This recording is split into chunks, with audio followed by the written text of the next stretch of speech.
Well, hello, entrepreneurs, and welcome to another episode of the Entrepreneur's Edge. If you're new to the show, it's all based around a newsletter put out by Eric T. Whitmoyer, who's the founder and CEO of My Biz Coaches.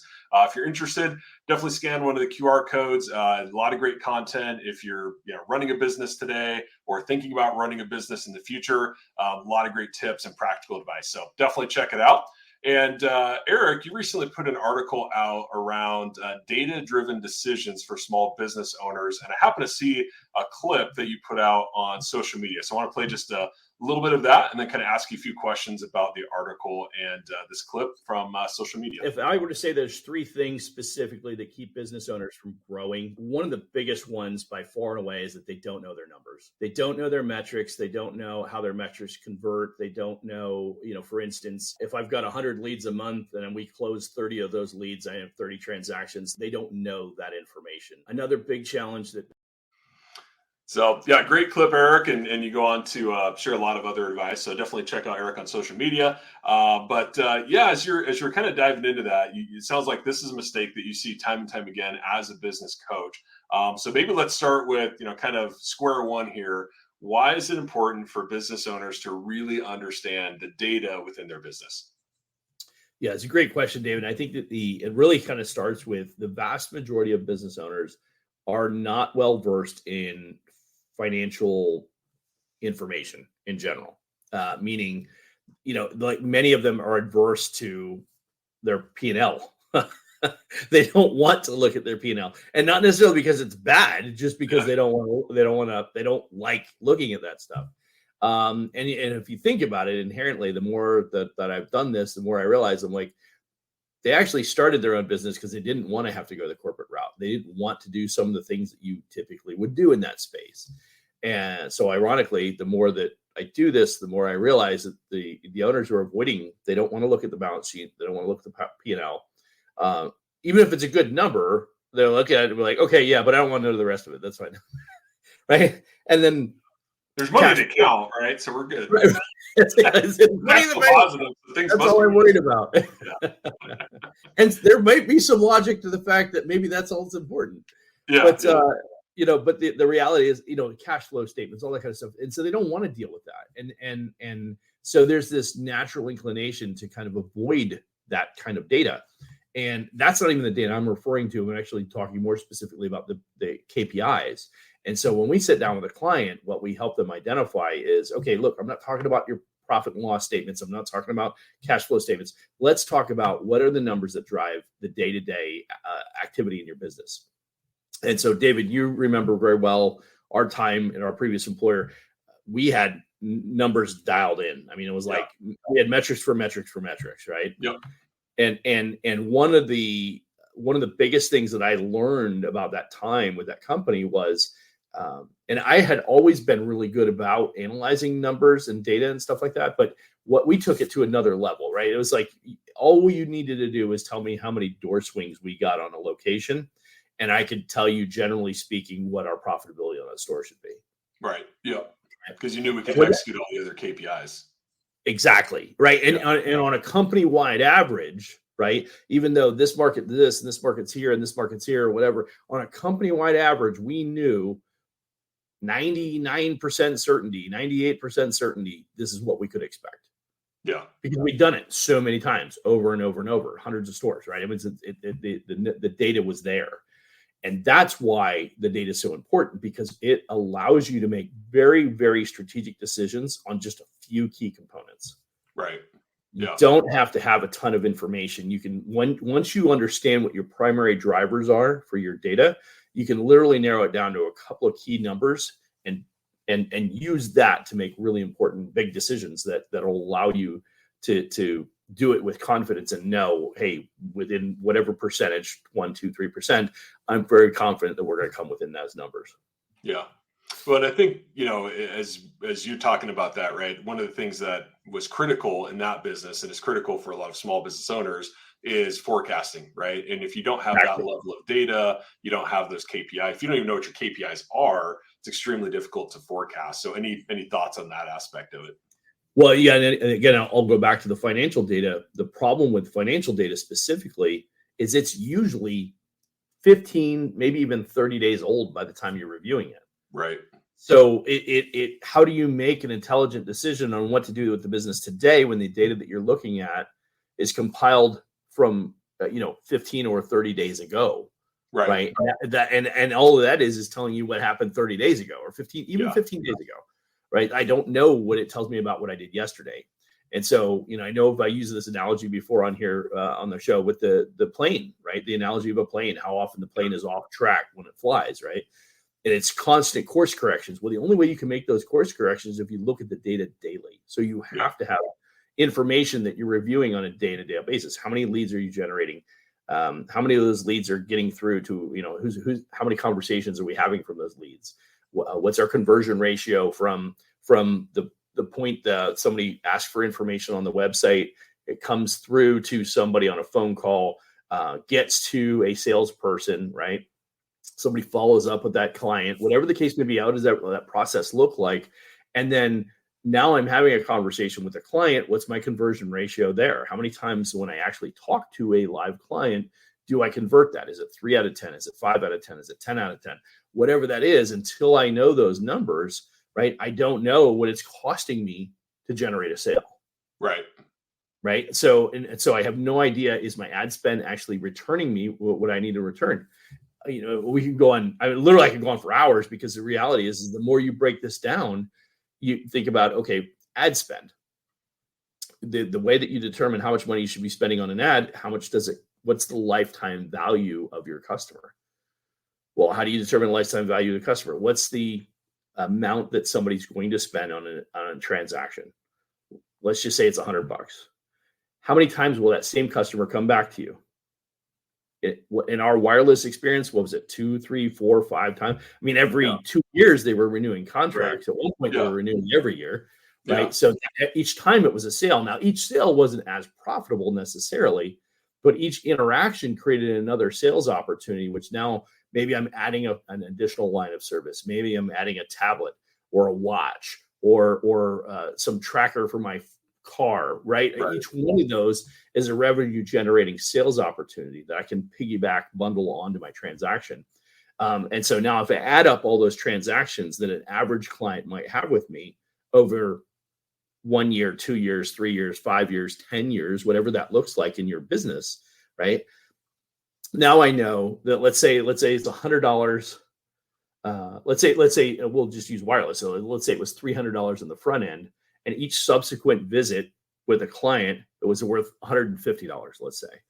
So, and I can expect to see that client 5 times. Right. So the first time is $300, 4 additional times is $150 a piece. So that's $900. So average lifetime value of a customer is $900 to me as a business owner, right? Knowing that, how much am I willing to pay to generate that lead? Right. Yeah. Right.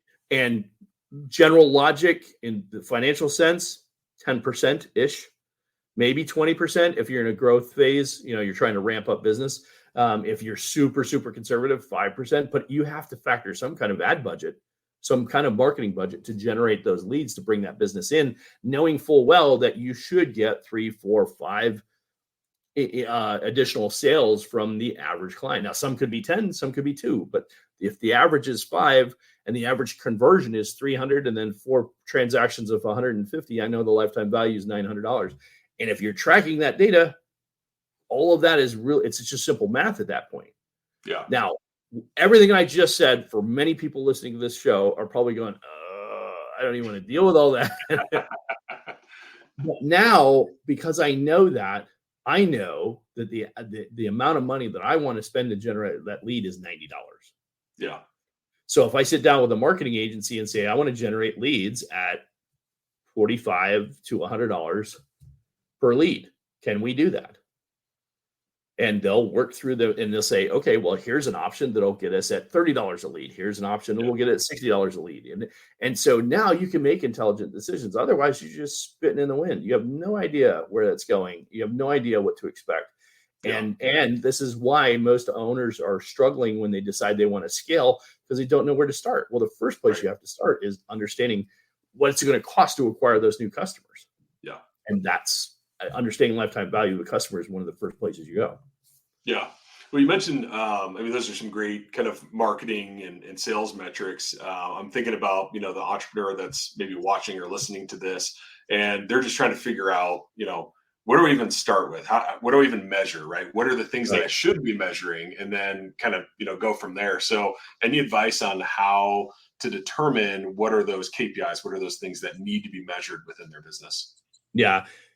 I would say, first of all, look where are the pain points. What are your biggest frustrations with your business? For instance, it could be something as simple as reviews, right? Yeah. We're just having a conversation about reviews, right? If Yep. if you are in a situation where you don't feel like you're getting your presence online, and which is deterring your ability to get more leads, bring in more clients, maybe even potentially convert clients, it could be because your reviews aren't good enough on your Google profile.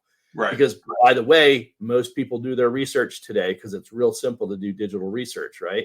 Yep. So if I'm looking to make a purchase decision and I go and I look at somebody's Google profile, which is really easy to do, and I recognize, oh, look, they have no reviews, or they have a 3-star average review. Guess what? If you're under 3.5, good luck getting business. Yeah. Yeah, I recently just was doing the research on that and found, and they actually shared that anything less than a 3.5, if you actually got business, it wouldn't come from online. Yeah. Right. People would see less than a 3.5 review. You're not going to generate new business from that. Well, I'll tell you, if I see a sushi restaurant that's under 4, I'm not risking it. So I totally get that. There you go. Exactly. Right. So yeah, but I mean, it could be something as simple as reviews. How many reviews do you have, and what's your average score? If you have less than 10 reviews and you don't have at least 3.5, good luck getting any business digitally from your Google profile, at least. Yeah.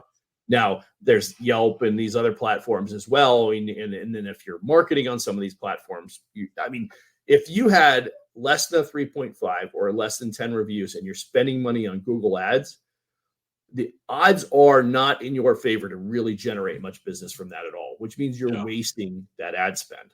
Right. Right. So again, I can quickly identify by knowing a few key numbers. I can quickly identify, is this a place I want to be? But so reviews would be a simple one that I would say I would definitely look into. The next one I would say is what's your lead count? Yeah. And people say, well, I don't know. Okay, well, how many phone calls do you get a day? They're business or sales oriented, I should say. How many people are calling in saying, I want to do business with your business? Or if I'm more of a retail brick and mortar where people walk in, okay, well then how many door swings are you getting a day? That's what we did in our space in the wireless retail, right? So how many door swings are you getting a day? And then you can back into, and even if the data isn't ideal, like I'm sure, David, you remember this, when we first started tracking that data, I think our original closing ratio was like 3%. Yeah. And so that was 100 people walk in the door and 3 people walked out with a phone. Yeah. But it's your starting point, right? Right. Well, and let me rephrase that. 3 phones went out the door. That could have been 3 phones to 1 customer. Right. But if 100 people walked through the door, right? Yeah, if 100 people walked through the door and 3 phones went out, our conversion ratio is 3%. Don't get caught up in the semantics of that. Just know, to your point, that's your benchmark. It's 3% closing ratio. And now, how do I improve that? How do I increase that? So then, and as you analyze, what that does is that now it makes you more critical about each customer interaction. Yeah. Was that a potential sales opportunity, right? So, but I'll get back to the question. So, some type of conversion ratio. How many interactions am I having today that's a legitimate sales opportunity? If you don't know that, you need to figure out a way to track that. And there are lots of ways to do that digitally. And that's where I think that's, again, I go back to not knowing the numbers. That's the biggest problem with most small business owners, is they're not investing time in understanding what that data looks like. Yeah. But you need to know your leads, how many people you're talking to that are sales conversations, how many of those you're converting, your reviews. And then the other thing you absolutely need to know is what's the average dollars per transaction. Yeah. Which, if you're using any kind of point of sale, you can typically figure that out. Yeah. Yeah. But those 4 numbers would be the first 4 you start with.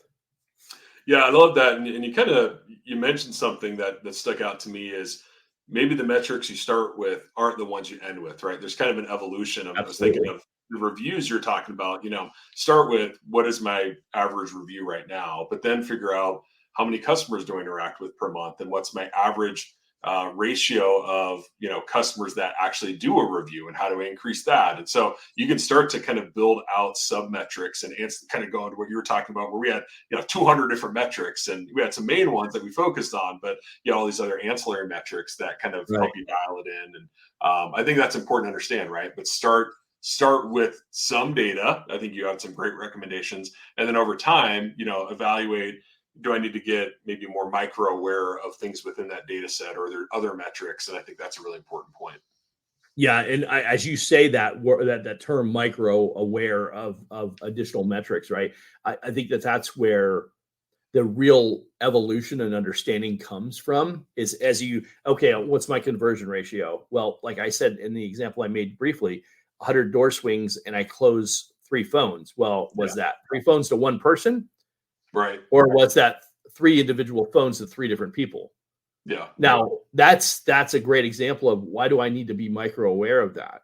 Yeah. Well, if I recognize that it was 3 to 1 person, I could go back and look at that specific sales transaction and understand what was done during that conversation that equated to 3 sales on one deal. Right. That also allows me to look at the other 99 customer interactions and figure out what happened with those that they didn't convert into sales. Right. But again, without that metric, I have no idea. If you told me, David, if you're a store manager and you tell me, oh, geez, I didn't have anybody come in the store today, or it was really slow. Okay. I don't have any data to argue, right? Exactly. So, and this is where, this whole phrase, where it all really kind of stems from, is you get the average business owner that says, oh, it was slow today. Relative to what? Yeah. Right. Right. I mean, it's like, yeah, it could have been slow, but relative to what? I mean, how many times did we hear that excuse in our space? Yeah. And, it's like, okay, yeah, it was I learned not to make that excuse really quick when I was working for you. So yes, I remember that. Those words never came out of my mouth. Not after the first time or two. Yeah. I learned real quick on that.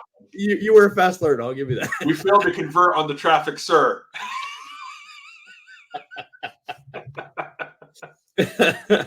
But the point there is you take the average business owner that's not seeing the results that they want to see, and they turn to their team and say, what happened today? Oh, boss, sorry, it was slow today. Okay. Relative to what?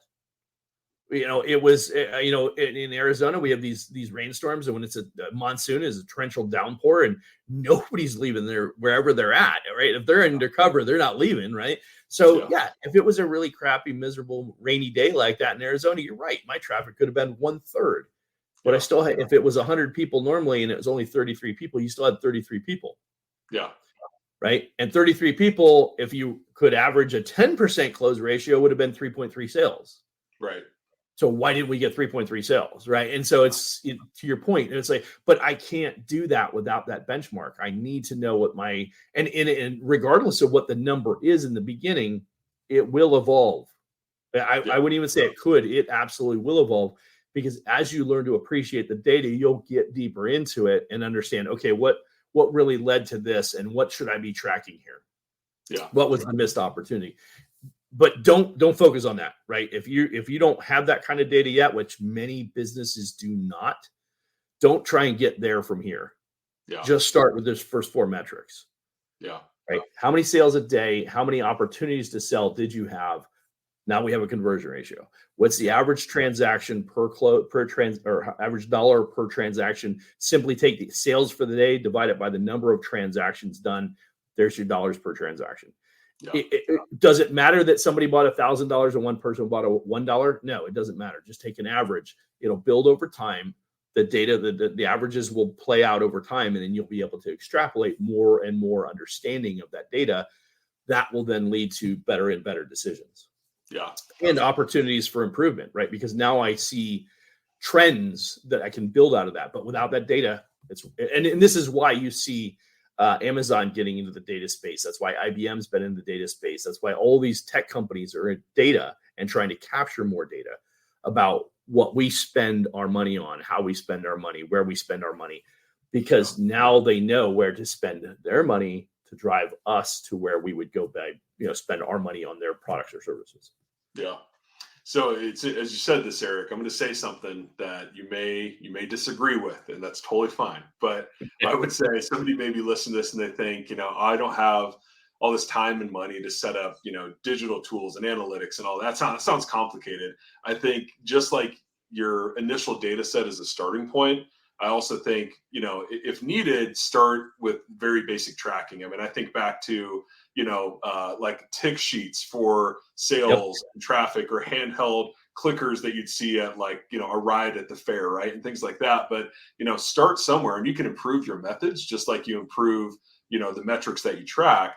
But start with somewhere, and don't allow yourself to buy into an excuse of, I don't have the time, I don't have the money, I don't have the technological understanding, right? Those sorts of things. Those are excuses, right? Find a way to get that baseline data and then build from there. So again, I know you're all about automation, AI. We both love that. So if moth base, correct me, but that's where my mind went as you were saying that. Anything is an improvement over nothing, right? Yeah. And the one thing that I've come to appreciate in my entire life, that which gets measured gets improved. Yep. If I can't measure it, I can't improve it. As a matter of fact, this is an extension of personal development coaching. Yeah. In the personal development space, the first thing they teach you is 100% responsibility. Mm-hmm. You have to take 100% responsibility for everything in your life. And the reason you have to do that is without that acknowledgement, you can't change it. Mm-hmm. As long as I can excuse it away that it's your fault, David, that I was late because you were driving, right? Then as long as I can blame you for it, I don't have to take responsibility. I'll never fix it. I'll never change it. Right. It's the same thing with your business. If I don't have access to the information, how can I adjust it? How can I correct it?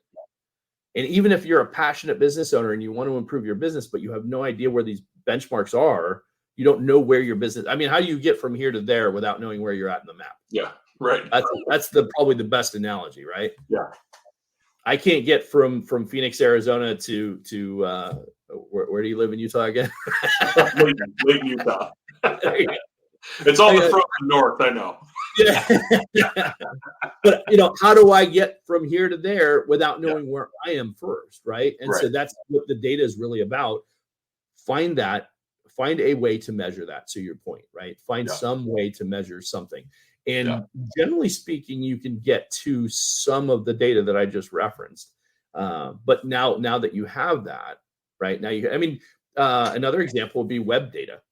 Yeah. Website. I'll bet you of our current client base, or the client base that we've had over the last 4.5 years, I'm going to say very comfortably, at least 3/4 of them probably had zero understanding or zero knowledge of how much traffic was going to their website. Yeah. Crazy, right? Full on 75%. I'm going to say 100% confidence now. 75% of our clients, 3/4 of them, would not have had any perspective when we first engaged with them as to what their traffic was on their website. Yeah.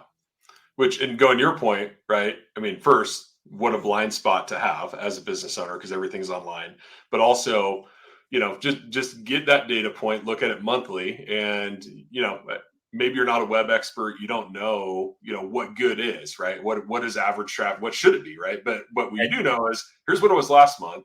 It went up or down this month. And then after 6 months, you kind of know what an average is, and well, hey, we went up, and why did we go up? And you start asking questions, and then boom, now you're starting to get useful data. So I think that's a greure illustration of exactly what you're talking about. Yeah.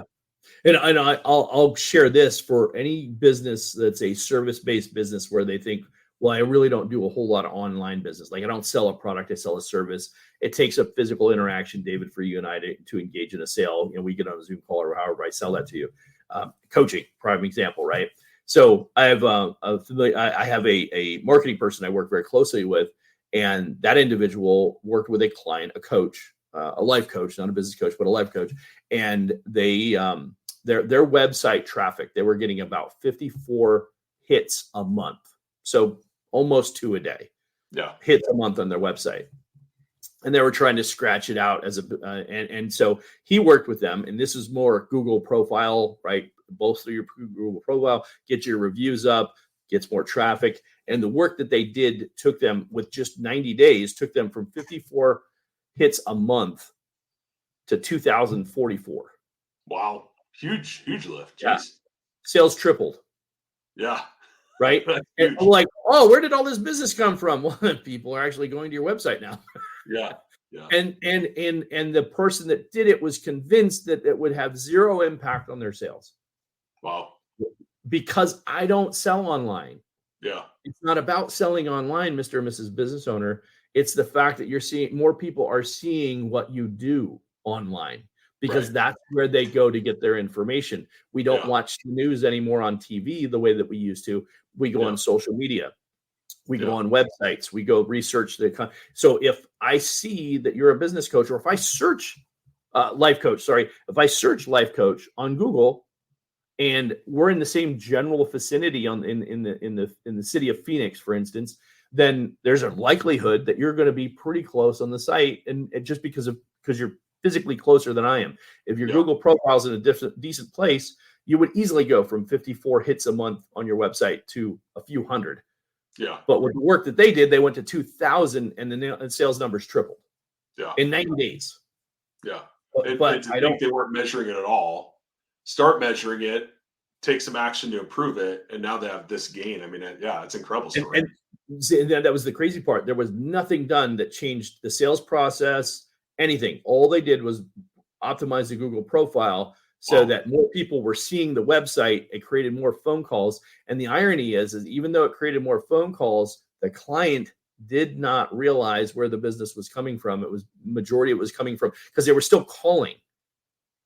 It was just they were getting the phone number from not even the website, but the Google profile. Yes, it increased the website traffic, but the numbers listed in the Google profile, and people started calling that number and started generating more traffic.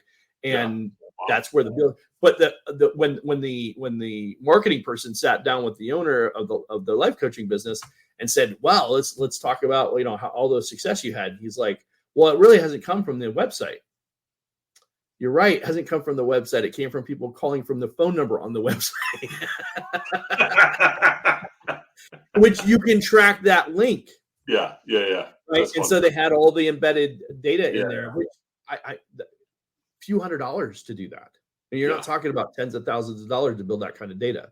So to your point earlier about, I don't have the money to make that kind of investment, it's really not that much. The problem is, if I don't understand it, I assume it's either really expensive or too hard to do. Yeah. Right. And and this comes full circle. This is why people would want to get a coach, because a coach can help you understand identify what would be valuable for your business and how you can benefit from it. Yeah. Well, I think that's a great comment to end with there. And as you're talking about getting a coach, I know that you do a great job helping small business owners identify their metrics, their KPIs, think about different ways to track. And so I just wanted to throw this up here. But if you're interested in booking that free consultation with Eric or one of his coaches, they go through a 12-step process, identify what your key metrics are, where they can improve, your bottom line, your sales, all that sort of stuff. So definitely head over to mybizcoaches.co or scan that QR code. But what does that meeting look like, Eric? If somebody came to you, they watched this, saw this, and said, hey, I need to be a little more data driven. I need to figure out my metrics, or I need to understand what to do with the data I have. What does that conversation look like with you or one of your coaches? Yeah. So initial conversation, 30, maybe 45 minutes. It really kind of depends, but it's a series of questions that we kind of go through, and truly understand where you're at on the map. How much have you done? What have you tried? What's your primary focus?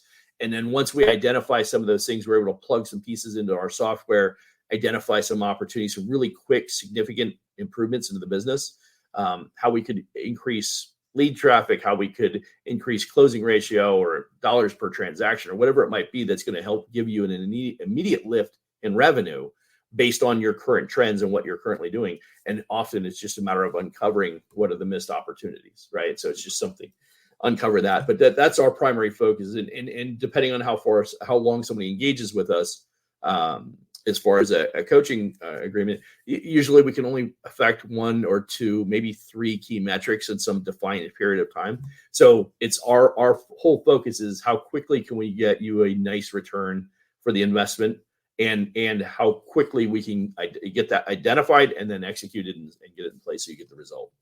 Yeah. Awesome. No, I love it. Yeah. So again, if you're interested, just scan the QR code, mybizcoaches.co. I know Eric or one of his team members would love to chat with you. Eric, at the beginning, you talked about what are the pain points, right? And I think that's a good starting place with a coach is here's where I'm struggling. Here's, opportunities, challenges, right? Those sorts of things. And then I think the conversation really grows from there. So definitely take it. Doesn't cost you anything. You might as well have that conversation and move closer to your goals. Speaking of goals, Eric, you have an aggressive goal this year for My Biz Coaches. You want to share a bit about that with our audience? I see what you did there. That was good. I like that. Thank you. So we have an aggressive goal. My goal last year was over the next 3 years to put 100 coaches into our program and get 100 coaches certified and out helping small business owners. Last year, we were able to bring in, I think, a total of 6 coaches.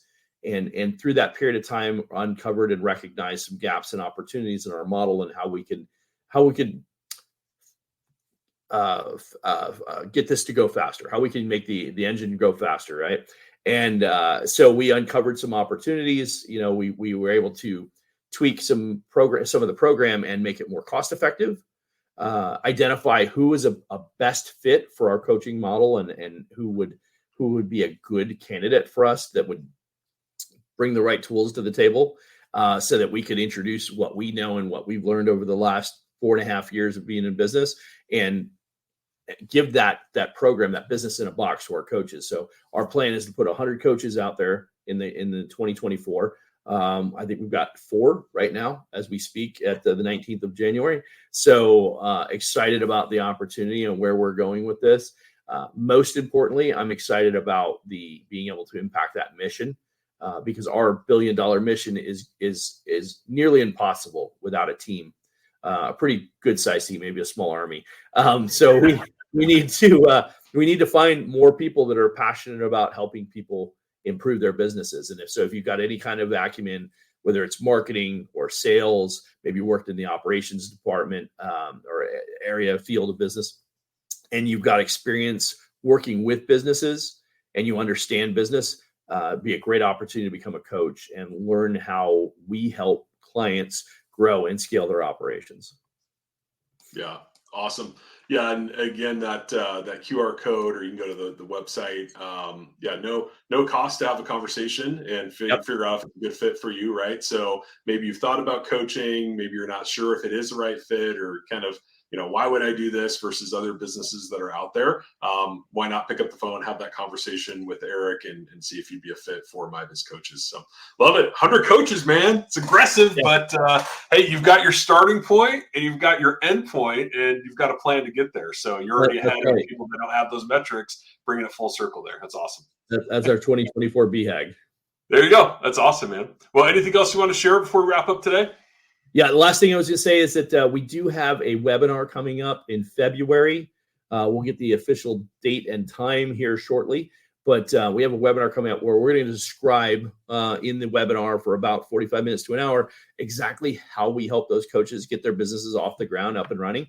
And if they're already an existing coach, some of the things that we integrate, I can speak, into our program so that we can help those coaches that maybe not been able to find clients that they wanted to find or the types of clients they wanted to find. We help them do that, identify that, and do that more effectively, as well as all the additional tools and resources that we've been able to aggregate over the last 4.5 years. We can introduce that and make that part of your tool set as a coach so you can be more effective. And if you're an executive or somebody in the business space that looking to transition, through this webinar, you can learn more about what we do and what we're offering and how we can make that an interesting experience that I believe that you'd be very excited about trying to help other people grow their business. Awesome. So more to come on that. I will say it will be on the website once it's available. So by the time you watch or listen to this, mybizcoaches.com/events, all the events are going to be listed there. So definitely check it out. And we'll be posting that link on Eric's social media. So definitely check that out. You saw the video clip from earlier, always putting good content out there. Same thing, the newsletter on LinkedIn. So make sure you follow, like, subscribe, all that good stuff. And same thing with the show. So if you found value in this, make sure you subscribe so you don't miss future episodes. And Eric, it's always a pleasure talking business with you here on the Entrepreneur's Edge, and hope you have a good day. Awesome. Thanks, David. All right. See ya.